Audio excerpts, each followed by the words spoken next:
Hey guys, today I'm going to show you how to make a roasted chicken in the crock pot. And then after that, I'm going to show you how to make bone broth out of the bones from the roasted chicken that you cooked in the crock pot, also in the crock pot. Alright, so let's get going. So I've got a free range chicken here, and I'm just going to unwrap it, take the giblets out, and then I'm just going to plop it in my crock pot. So my chicken's in the crock pot. I'm just going to drizzle some olive oil on top of it. Doesn't have to be fancy, just enough to cover the chicken. And then I'm just going to put a little bit of salt on top of this. This is that gray Celtic sea salt that you've seen me use before probably. Just a little bit. And that's it. Okay, so I'm going to put the lid on and cook it on high. You'll want to use high heat for this.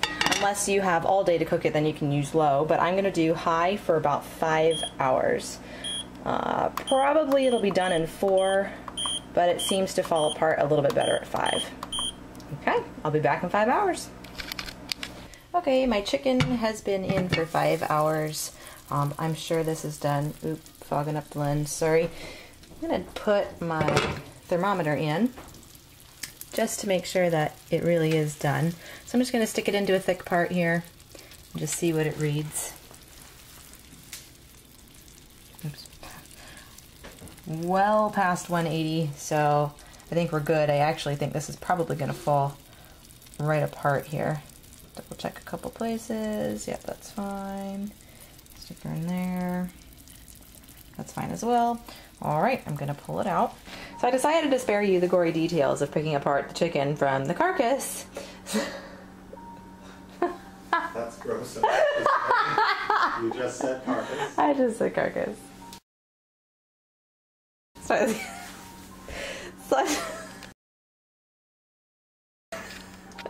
I've decided to spare you the gory details of picking apart the chicken. So here's the chicken picked apart. There is the bones and the other stuff that I couldn't put with the chicken.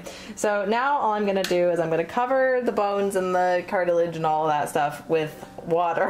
My husband's laughing at me. With water here, just enough to cover to the top. And pour this in. This is filtered water. I'm just going to cover it probably about, I don't know, an inch or so above the top. Yeah, I'll do one more.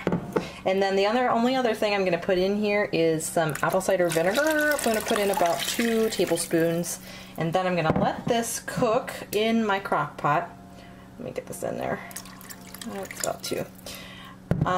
For about 24 hours this is going to be going.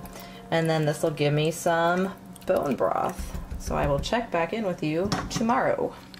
My bone broth has been going for about 16 hours now, and you can see that the water level has sunk a little bit because of the evaporation. So all I'm going to do is just add enough filtered water to cover the top again.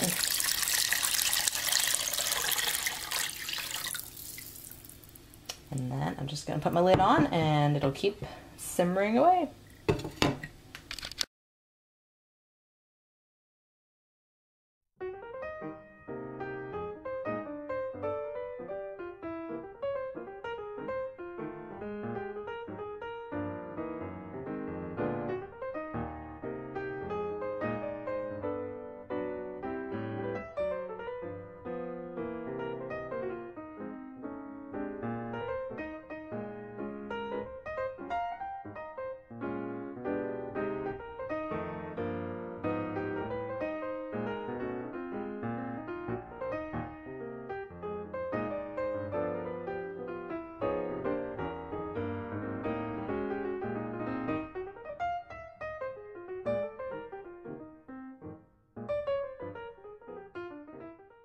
So I've let the broth cool, and now I'm going to scrape off the layer of fat that's formed at the top.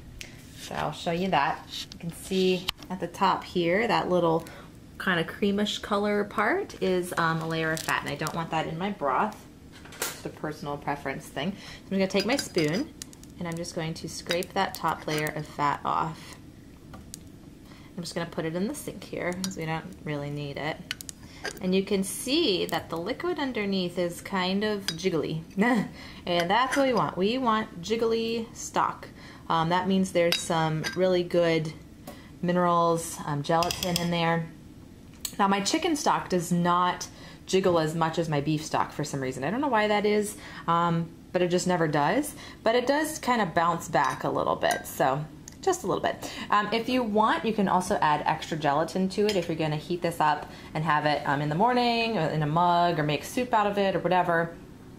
Feel free to add like a teaspoon or something of grass-fed beef gelatin. Actually, I'll take you to my pantry. I'll show you which one I use. This is the one I have. This is the Great Lakes beef gelatin, unflavored. It's kosher. I get this one off of Amazon. I'll link to it below. It's really good. So I will normally throw that in my stock when I'm heating it on the stove, if I'm having it in the morning or having it for a snack in the afternoon. So, all right, there you go. So now all I'm gonna do, I'm gonna keep some of it in the fridge, and then I'm going to freeze the rest of it in ice cube trays, and then just put them in a Ziploc so I can just add them to recipes later. All right, guys, easy as that. Take care. Bye.